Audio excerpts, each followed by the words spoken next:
Welcome to our tutorial on replacements. As an insurance company, 5-Star Life is committed to following the rules and regulations from the states and territories where we do business. We must also ensure that you, the agent, stay compliant with those same rules and regulations. As a general rule, you never want to replace existing life insurance unless the new coverage is clearly in your client's best interest.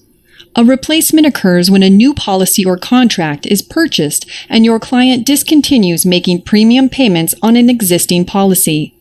The previously existing coverage may be terminated, lapsed, forfeited, surrendered, or partially surrendered when acquiring the new insurance coverage.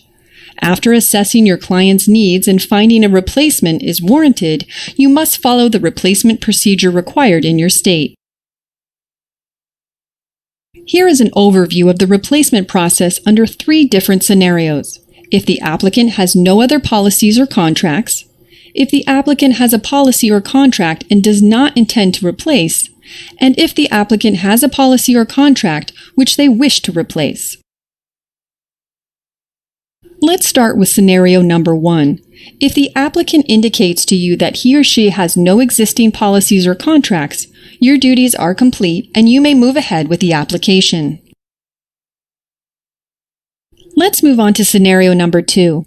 If an applicant has an existing policy or contract and he or she does not intend to replace, utilize the following rules. In Kentucky or Kansas, no replacements are accepted, and you can move ahead with the application only if the applicant intends to keep the new coverage as an additional policy.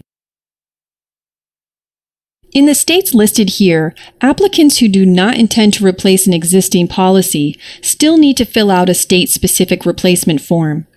You can then move ahead with the application. At the same time of applying for a policy, be sure to read and leave a copy of the Notice of Replacement form with your client. Additional steps include you and the applicant both signing this form, collecting the existing insurer name, policy, and address, and submitting a copy of this notice with the application. For any other states where the new policy is not going to replace an existing policy, you can move ahead with completing the application. The third scenario is if your client intends to replace an existing policy. Then follow these rules. Remember, in the states of Kentucky and Kansas, replacements are not accepted. In the states listed here, there are no replacement requirements, and you may move ahead with taking the application. In these states, a state-specific replacement form is required with the application. You must also follow these steps regarding the Notice of Replacement and leave a copy with your client at the time of the application. For all other states where a replacement is taking place, please use the standard replacement form. As you move ahead with the application, also follow the same steps regarding the Notice of Replacement. Remember to always keep up with and follow your state's Department of Insurance rules. If you have any questions, we are here to help. Please feel free to reach out to our sales and agent support team, or you can click here to complete a request form. We thank you for your business.